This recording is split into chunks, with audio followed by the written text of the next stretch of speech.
A timber plant stand is the perfect way to showcase your favourite plants inside or outside the home. Not only does it create a stylish statement, it can help to improve air circulation and drainage for your plants, and ensure your deck or floors are kept free of unsightly marks left over from pots. In this video, we'll show you 2 different styles to transform a wooden bath mat to create a simple yet elegant plant stand using Feast Watson Outdoor Furniture Oil Spray.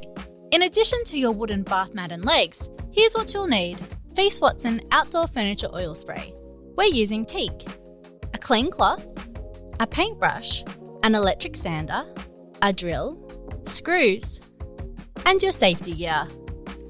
Using an electric sander, sand back to ensure a smooth surface and remove any existing coating that may prevent your outdoor furniture oil from adhering evenly. Before you jump in, it's recommended to use Feast Watson's Outdoor Furniture Oil Spray outdoors. If applying indoors, ensure you're in a well-ventilated room wearing a protective mask and eyewear.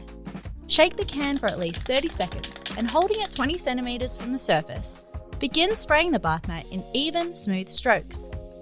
Make sure to get in all those nooks and crannies. Once you've finished spraying, lightly brush the coating to remove any run marks to ensure an even application. Allow the oil to penetrate for 10 minutes, then wipe away the excess from the surface with a clean cloth. Allow 12 hours for the oil to dry before repeating the application process for the second coat. Now that the oil's dried, you may begin assembling the plant stand. Turn the bath mat upside down and using the screws, attach your legs to each corner. And just like that, you've made your very own plant stand, which you can add your favourite plants to and enjoy the new addition to your home decor.